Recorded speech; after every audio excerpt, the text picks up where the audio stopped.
And we were talking about St. James. My grandpa would have my dad run bootleg, and they would hide it in the steeple of St. James. And that's how he kept the bar open, I guess. I don't know.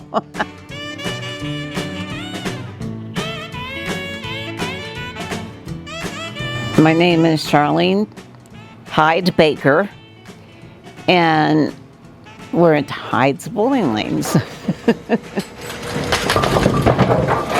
Dad said to Mom, he says, if you're going to bowl 2 nights a week somewhere else, I'm going to build a bowling lanes.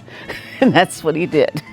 It was probably 13 by the time it got built. It was August 17th, 1957 is when you opened. He investigated and checked it out and all that kind of stuff. He didn't do it on a computer because we didn't have computers.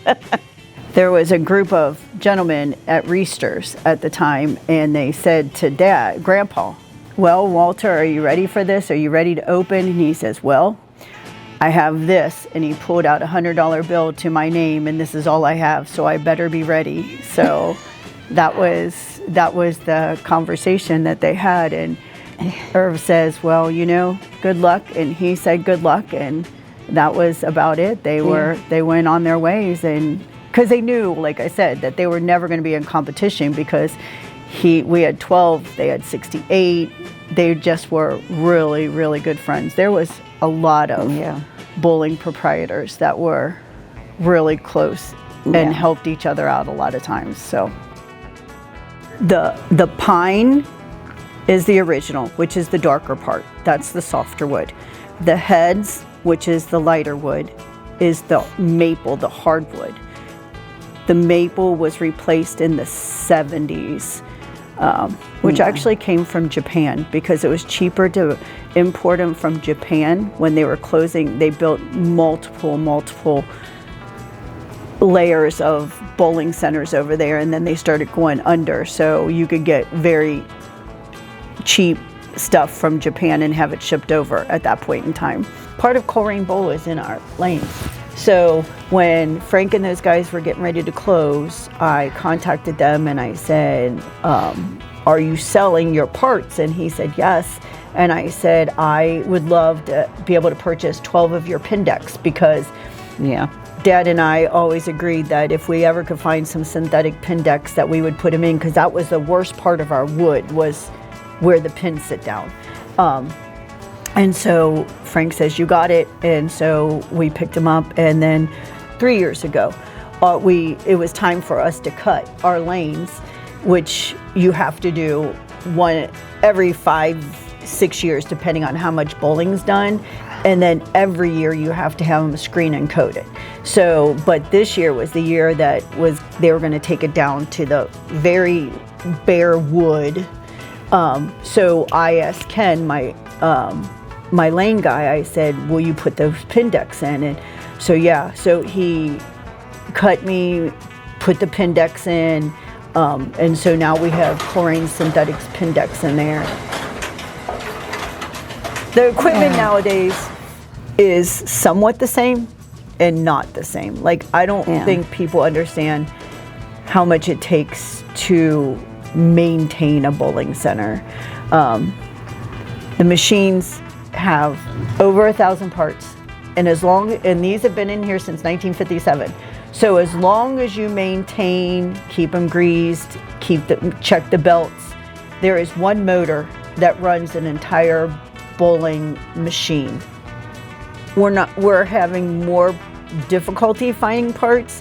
It's easier to find used parts in places than it is to find new parts.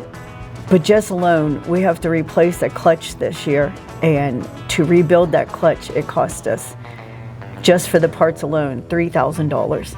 And that's just one machine. The reason we had really good ladies' leagues is we had the babysitting center.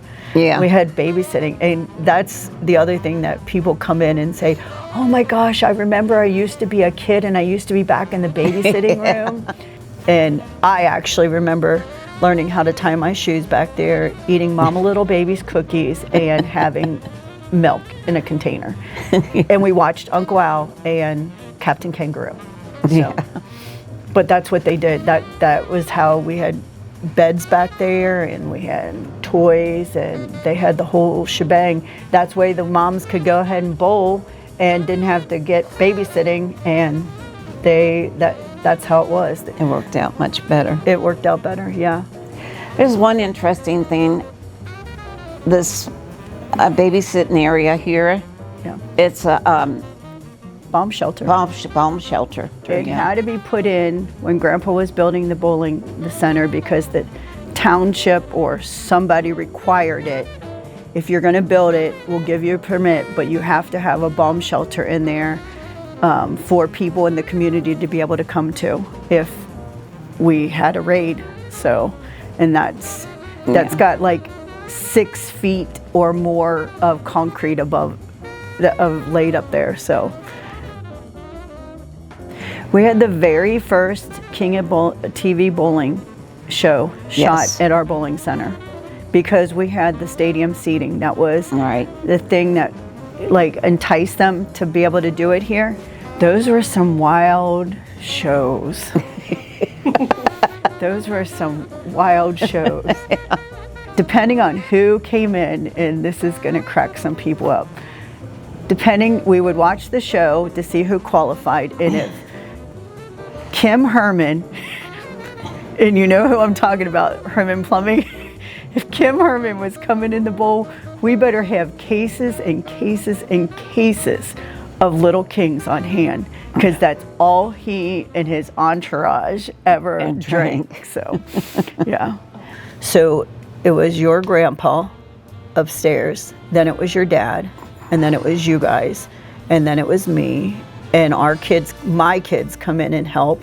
So that's 5th generation, and then our grandkids are now, especially Cooper, he is 9 almost, and his job is now to fill the vending machine, because he can do that. So, and he tells the leagues, good luck and good scores. It's bowling time on Tuesday nights. So he's pretty excited about that. Everybody tells me now, isn't it fun to to run a bowling center? And I said, I don't know what your idea of fun is, but I said, there's a lot more that goes into running a bowling center than just having fun. You guys have fun when you're in the bowling center, but there's like, I said, you have to worry about oil patterns and Everything. This place, since it's small, it's a family type thing. And they come in for birthday parties because it is a family type thing.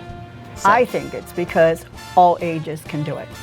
It doesn't matter what age you are, because That's true. if you're tiny enough to stand at a ramp, which we have multiple videos of our grandkids doing this, if they can stand at a ramp and push that ball, they can do it. If you're in a wheelchair, they can use a ramp too and push the ball. So I feel like it's any age can do it. So I think it's a great gathering place for them to be able to do those kind of things. So I try to make sure my bowlers are always know how much I appreciate them. That every year when we have the end of the year, I just tell them that we're so grateful to have them as bowlers. We're actually humbled because we know that they have lots of options, but they choose to bowl here, and it just feels like a home, a family.